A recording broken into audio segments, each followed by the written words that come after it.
Hello everyone, welcome to TWS academy.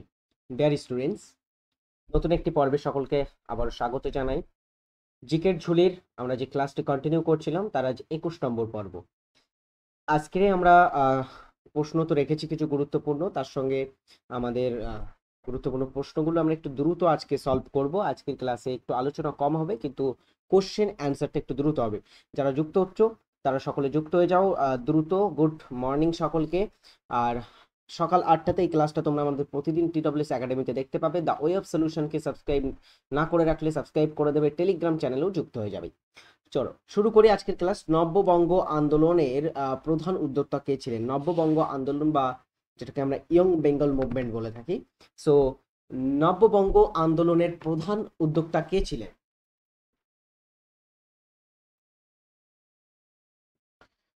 নব্যবঙ্গ আন্দোলনের প্রধান উদ্যোক্তা ছিলেন হেনরি লুই ভিভিয়ান ডিরোজিও, তাই না? ইনি একজন ইঙ্গো ভারতীয় ছিলেন, ভিভিয়ান ডিরোজিও। তিনি এটা মুভমেন্টটা শুরু করেছিলেন। আচ্ছা, ডিরোজিওর সম্পর্কে একটা প্রশ্ন আসে, একাডেমিক অ্যাসোসিয়েশনকে প্রতিষ্ঠা করেছিল? একাডেমি অ্যাসোসিয়েশন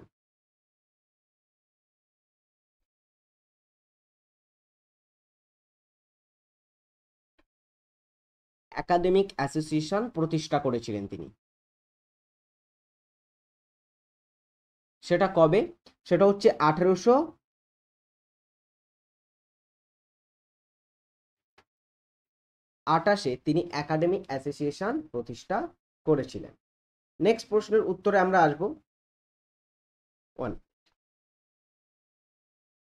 নেক্সট প্রশ্ন, পরেরটার উত্তর করো।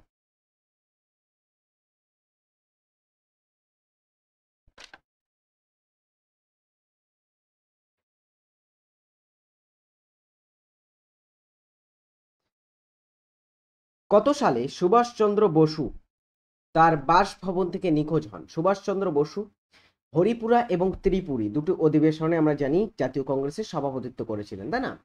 তারপরে তিনি ত্রিপুরী অধিবেশনে মত পার্থক্যের কারণে জাতীয় কংগ্রেস থেকে সেখান থেকে তিনি বার হয়ে আসেন। বার হয়ে এসে নিজে একটা দল গঠন করছিলেন, ফরওয়ার্ড ব্লক, এবং তিনার বিপ্লবী কর্মকাণ্ডের কারণে, গুপ্ত কর্মকাণ্ডের কারণে তাকে 1940 সালের দিকে গ্রেপ্তার করে গৃহবন্দী করে রাখা হয়েছিল। সুভাষচন্দ্র বসু গৃহবন্দিতে ছিলেন, বা গৃহে তাকে মানে হাউস অ্যারেস্টে রাখা হয়েছিল। সুভাষচন্দ্র বসু পুলিশের চোখে ফাঁকি দিয়ে 1941 সালের 17ই জানুয়ারি 1941 সালে নেতাজি গৃহ ত্যাগ করেছিলেন পুলিশের চোখে ফাঁকি দিয়ে, এবং সেখান থেকে তিনি প্রথমে জিয়াউদ্দিন ছদ্মনামে এবং অন্যান্য অনেক স্থানে অনেক ছদ্মনাম নিয়ে তিনি কিন্তু ভারত থেকে বার্লিন, তারপরে অন্যান্য জায়গায় কিন্তু গেছিলেন।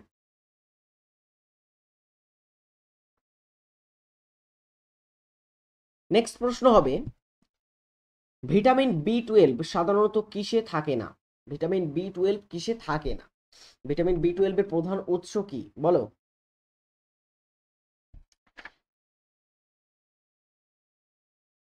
দ্রুত অ্যান্সার হবে, এটার কি হবে? ভিটামিন B12 এটা সাধারণ কিসে থাকে না? দেখো, বিভিন্ন ভিটামিনের উৎস বিভিন্ন হয়। যেমন আমরা যদি দেখি ভিটামিন এ এর উৎস কোথায়? টমেটো, গাজর, সবজিতে, এইসবে কিন্তু ভিটামিন এ পাওয়া যায় প্রচুর পরিমাণে। গাজর এবং তোমার হচ্ছে টমেটোতে পাওয়া যায়। এছাড়া ভিটামিন সি, যেটা লেবুতে পাওয়া যায় ভিটামিন সি। ভিটামিন ডি, যেটা আমরা প্রধানত পেয়ে থাকি কোথায়? ভিটামিন ডি সূর্যের আলোতে, সেখানে আমরা পেয়ে থাকি ভিটামিন ডি। সো এখানে B12 কোনটিতে থাকে না? সেটা হচ্ছে উদ্ভিজ্জ খাদ্য। ভিটামিন বি সব থেকে বেশি পাওয়া যায় মৎস্য জাতীয় এবং দুধ, পোলট্রি ইত্যাদিতে বেশি পরিমাণে পাওয়া যায়। ইবাদতখানা কার দ্বারা নির্মিত হয়? ইবাদতখানা নির্মিত হয়েছিল কে, বা কে এটা নির্মাণ করেছিলেন?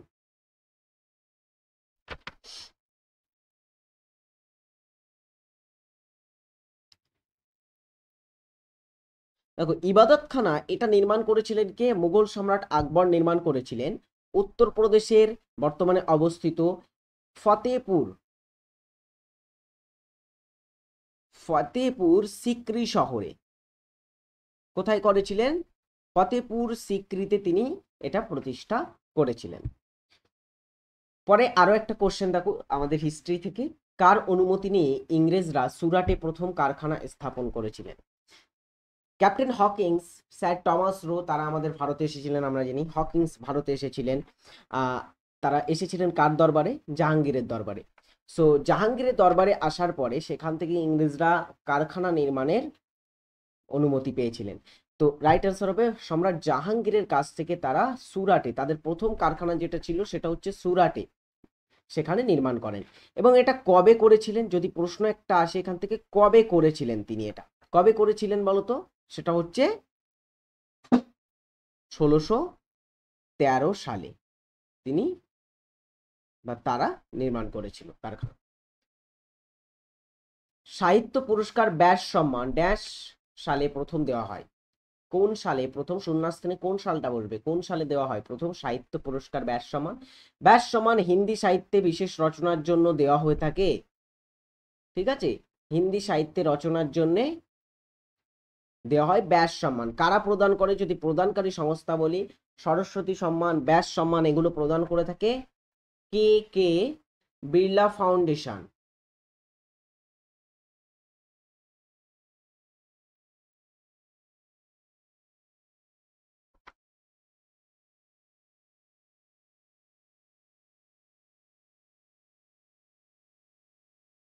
তারা প্রদান করে, কে কে বিড়লা ফাউন্ডেশন প্রদান করে।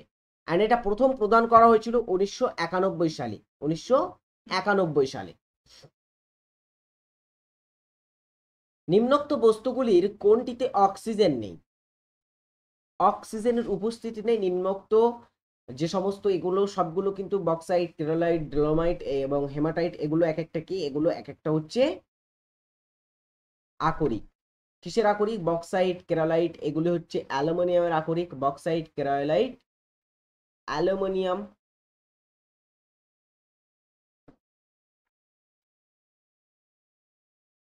আমের আকরিক। ডলোমাইট কিসের? ডলোমাইট হচ্ছে ক্যালসিয়ামের।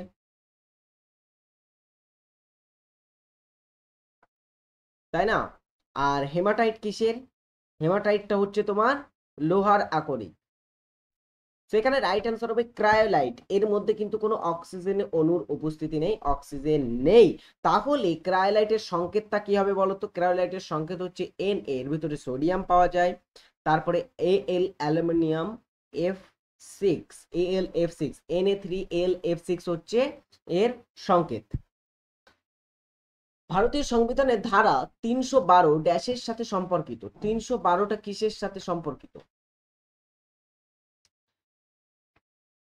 সর্বভারতীয় পরিষেবা, বার্ষিক আর্থিক বিবৃতি, প্রশাসনিক ট্রাইব্যুনাল এবং গ্রাম সভা কিসের সঙ্গে সম্পর্কিত 312 ধারাটা?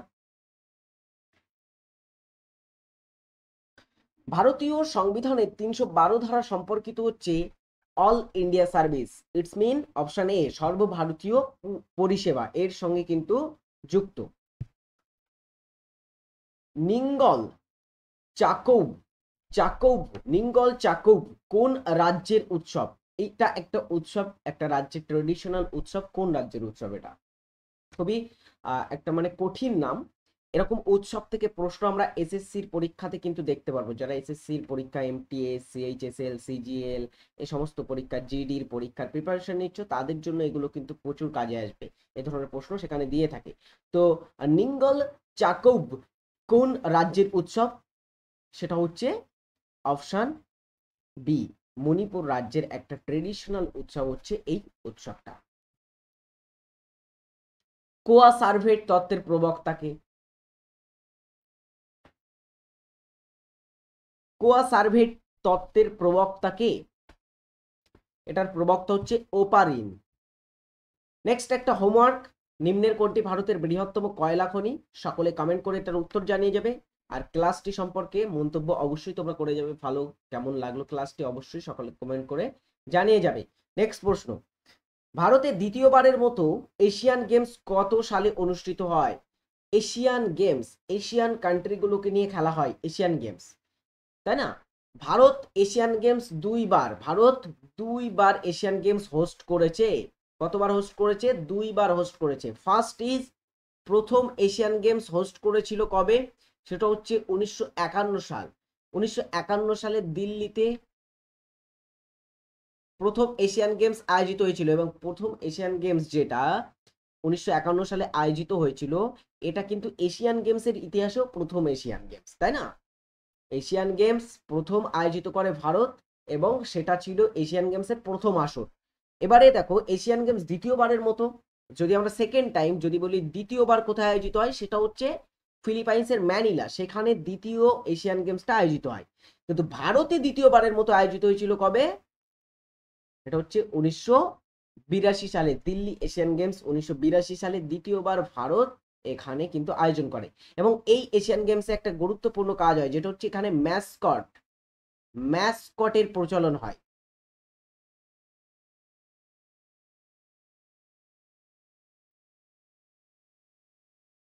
এবং প্রথম ম্যাসকট ছিল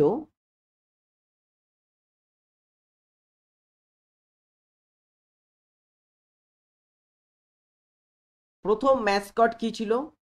সেটা হচ্ছে আপ্পু, একটা হাতি, আপ্পু, শিশু হাতি। এইটা হচ্ছে সেখানকার ম্যাসকট ছিল 82, এবং এটা প্রথম ম্যাসকট। নেক্সট ইজ আত্মীয় সভা প্রতিষ্ঠা কে করেন? আত্মীয় সভা সমাজ সংস্কার মূলক একটা সংগঠন ছিল, আত্মীয় সভা বা সভা ছিল এটা। এটা কবে প্রতিষ্ঠিত বা হয়েছিল এবং কে প্রতিষ্ঠা করেছিল? আত্মীয় সভার প্রতিষ্ঠাতা ছিলেন কে? এটা হচ্ছে রাজা রামমোহন রায় প্রতিষ্ঠাতা ছিলেন আত্মীয় সভার। আত্মীয় সভা কবে প্রতিষ্ঠিত হয়েছিল বলতো? আত্মীয় সভা প্রতিষ্ঠিত হয়েছিল কবে? 1815 সালে। রামমোহন রায় আরো একটা বিখ্যাত সমাজ সংস্কারমূলক সংগঠন প্রতিষ্ঠা করেছিলেন, যেটার নাম হচ্ছে ব্রহ্ম সমাজ।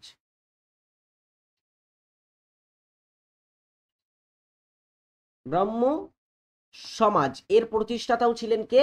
রাজা রামমোহন রায় ছিলেন এর প্রতিষ্ঠাতা। এটা 1828 সালে এসে প্রতিষ্ঠিত হয়েছিল রামমোহন রায় কর্তৃক।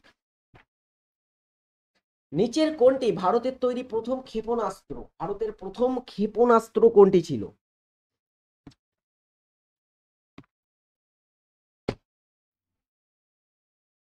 ভারতের তৈরি প্রথম ক্ষেপণাস্ত্রের নাম হচ্ছে পৃথ্বী। নেক্সট হচ্ছে, রেফ্রিজারেটরে শীতকারক হিসাবে ব্যবহৃত হয় নাইট্রোজেন, অক্সিজেন, কার্বন ডাইঅক্সাইড এবং ফ্রেয়ন। রেফ্রিজারেটর, ফ্রিজ, এখানে শীতকারক হিসাবে কি ব্যবহার করা হয়?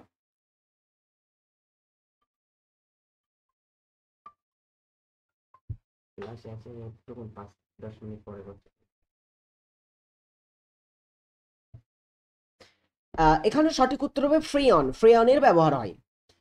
প্রথম ভারতীয় রাজ্য যেটি একটি গভর্নেন্স উদ্যোগ চালু করে, প্রথম গভর্নেন্স উদ্যোগ চালু করেছিল কোন রাজ্যটি? প্রথম গভর্নেন্স চালু করেছিলেন কোন রাজ্য? এটা চালু করেছিলেন প্রথম কেরালা রাজ্য।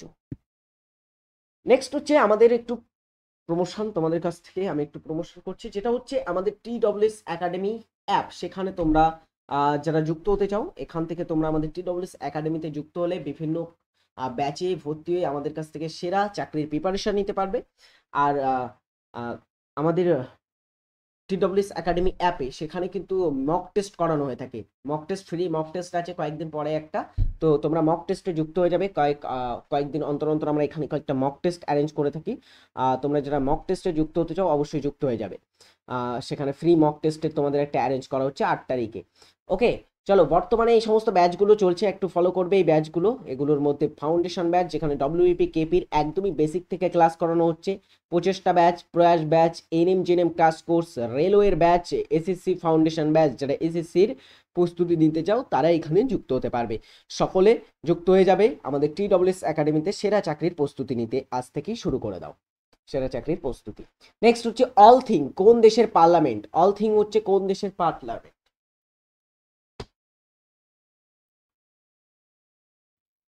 অল থিং কোন দেশের পার্লামেন্ট? অল থিং হচ্ছে আইসল্যান্ডের পার্লামেন্ট। কোথাকার? আইসল্যান্ডের পার্লামেন্ট। কোন মৌলটি উভধর্মী অক্সাইড গঠন করে?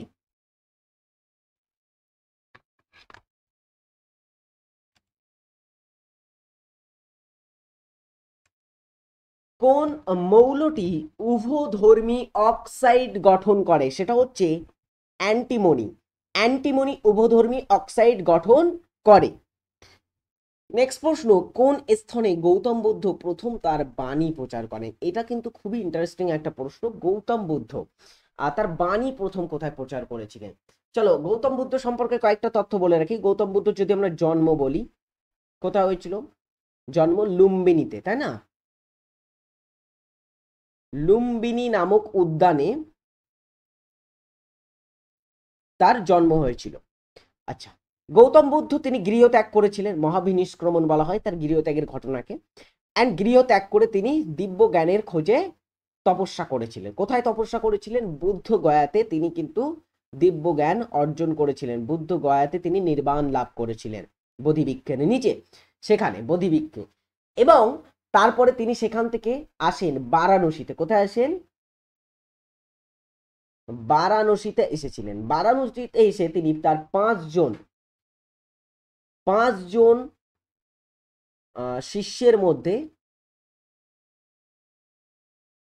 শিষ্যের মধ্যে এই বাণীটা প্রচার করেছিলেন।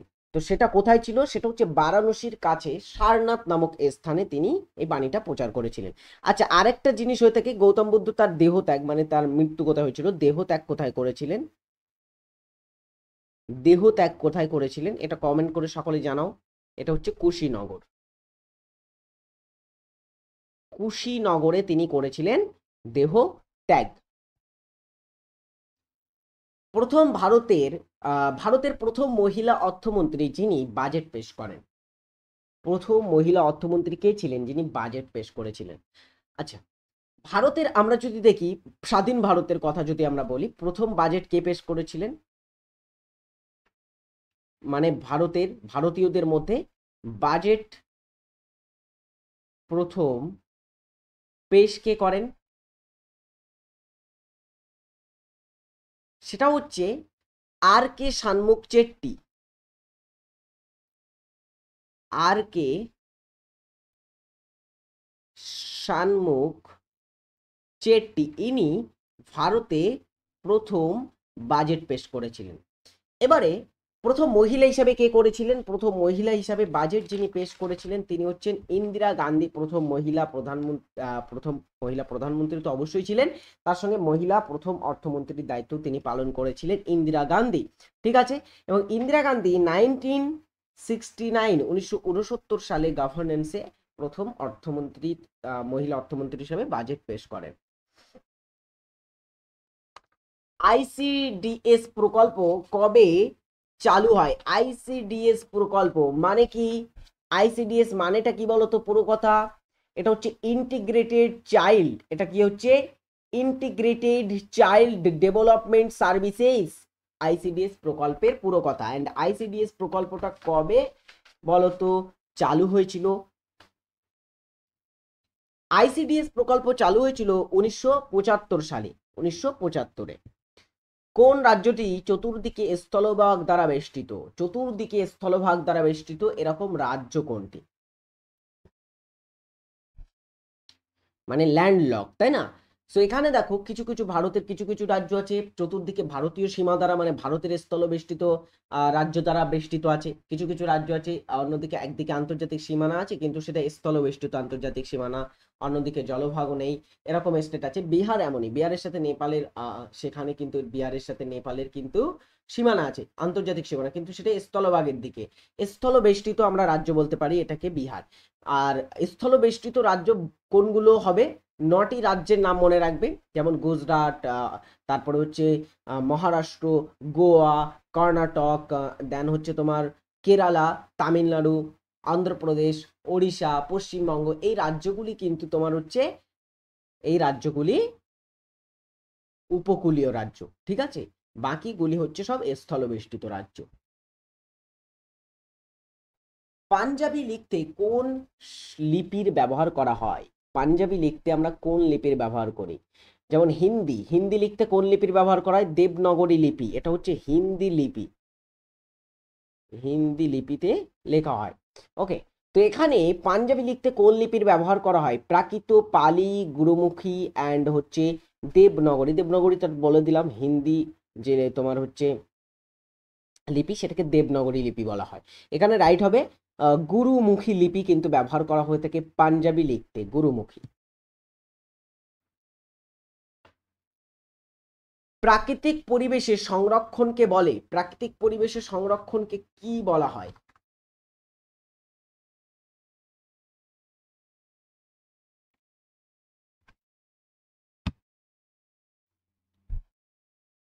প্রাকৃতিক পরিবেশে সংরক্ষণকে বলে কি? এটাকে বলে ইনসিটু সংরক্ষণ।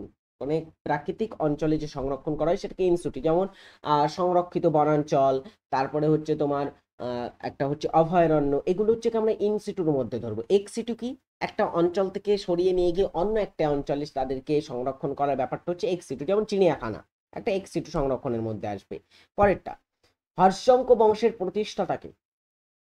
মগধের প্রথম উল্লেখযোগ্য রাজবংশ হচ্ছে কোনটি? সেটা হচ্ছে হর্ষঙ্ক বংশ বা হর্ষঙ্ক বংশ। এই বংশের প্রতিষ্ঠাতাকে হর্ষবর্ধন, বিম্বিসার অ্যান্ড অজাতশত্রু। অনেকে এখানে ভাবে হর্ষবর্ধন মনে হচ্ছে হর্ষঙ্ক বংশের শাসক ছিলেন, কিন্তু মনে রাখবে না, ইনি হচ্ছেন পুষ্যভূতি। পুষ্যভূতি বংশের শাসক ছিলেন ইনি। আর যিনি হর্ষঙ্ক বংশের প্রতিষ্ঠাতা তিনি হচ্ছেন কে? তিনি হচ্ছেন বিম্বিসার। বিন্দুসার কিন্তু হবে না, বিন্দুসার ইনি হচ্ছেন মৌর্য বংশের শাসক ছিলেন। আর অজাতশত্রু কিন্তু আবার বিম্বিসারের পুত্র ছিলেন, হর্ষঙ্ক বংশের শাসক ছিলেন। কাঞ্জলি ওয়েটল্যান্ড অবস্থিত নিম্নের কোন ভারতীয় রাজ্যে?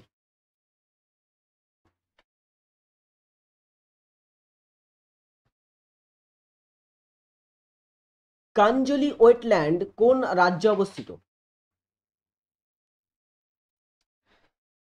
অবস্থিত পাঞ্জাব রাজ্যে কাঞ্জলি। 26 নম্বর প্রশ্নটা হচ্ছে, নিম্নের কোনটি ভারতের একটি বৃষ্টির ছায় অঞ্চলের উদাহরণ? ভারতের বৃষ্টির ছায় অঞ্চল, বৃষ্টির ছায় অঞ্চল কোথায় তৈরি হয়?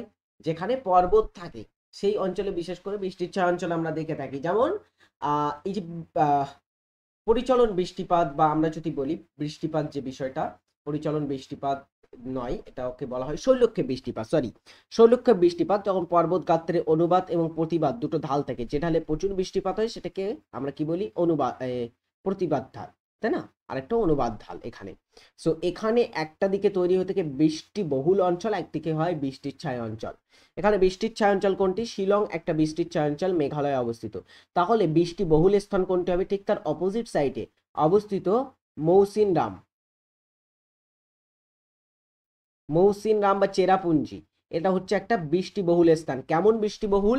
এটা পৃথিবীর মধ্যে সব থেকে বৃষ্টিবহুল, পৃথিবীর সব থেকে আর্দ্রতম অঞ্চল হচ্ছে মৌসিনরাম। নন্দ বংশের পর কোন বংশের উদ্ভব হয়? মগধের বংশগুলির মধ্যে প্রথম বংশ কোনটি ছিল? সেটা হচ্ছে হর্ষঙ্ক, একটু আগেই বললাম হর্ষঙ্ক বংশ ছিল প্রথম। তারপরে আসে কোন বংশ? তারপরে আসে শিশুনাগ বংশ। হর্ষঙ্ক বংশের পরে শিশুনাগ।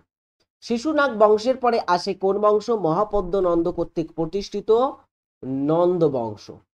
ওকে, এবারে নন্দর পরে কোন বংশ আসে? নন্দর পরে আসে মৌর্য বংশ। নন্দর পরে আসে মৌর্য বংশ। নন্দ বংশের শেষ শাসক ছিলেন কে? এই বংশের শেষ শাসক ছিলেন ধননন্দ।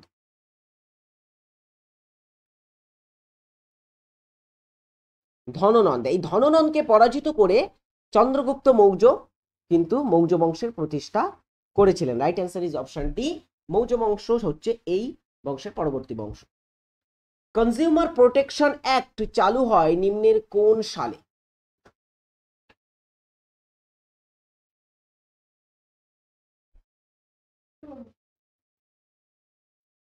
কনজিউমার প্রোটেকশন অ্যাক্ট চালু হয়েছিল কোন সালে? এটা চালু হয়েছিল 1986 সালে। নিচের কোনটি সঠিকভাবে মিলছে না? কোনটি মিলছে না এখানে? বার করো খুঁজে। শ্বেত বিপ্লব, দুধ উৎপাদন। কয়েকদিন আগের ক্লাসে, 2 দিন হয়তো আগের ক্লাসে আমি এটা নিয়ে বিশেষ করে আলোচনা করেছিলাম। সোনালী তন্তু, সিলভার তোমার হচ্ছে যে ফাইবার রেগুলেশন, তারপরে স্বর্ণতন্তু, গোল্ডেন ফাইবার রেগুলেশন, দেন এই সমস্ত ধরে বলেছিলাম, রজত বিপ্লব, শ্বেত বিপ্লব, এগুলো বলেছিলাম না? সো এখানে দেখো শ্বেত বিপ্লব, এটা দুধ উৎপাদনের সঙ্গে বলা হচ্ছে, একদমই সঠিক আছে। নীল বিপ্লব মাছ উৎপাদন, ঠিক আছে। হলুদ বিপ্লব তৈলবীজ, সবুজ বিপ্লব ধান উৎপাদন, এটা কি ঠিক আছে? একদমই না। এটা কি হবে তাহলে? সবুজ বিপ্লবটা হচ্ছে বিশেষ করে গম উৎপাদনের সঙ্গে, পাঞ্জাব হরিয়ানা অঞ্চলে প্রচুর পরিমাণে গম উৎপাদিত হতো, সেটার সঙ্গে এটা যুক্ত।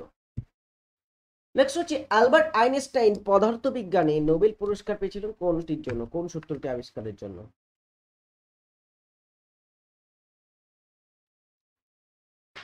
অ্যালবার্ট আইনস্টাইন পদার্থবিজ্ঞানে নোবেল পুরস্কার পেয়েছিলেন, কারণ কিসের জন্য?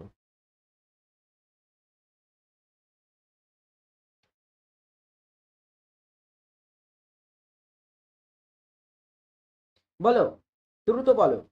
অ্যালবার্ট আইনস্টাইন নোবেল পুরস্কার কবে পেয়েছিলেন বলো তো? অ্যালবার্ট আইনস্টাইন নোবেল পান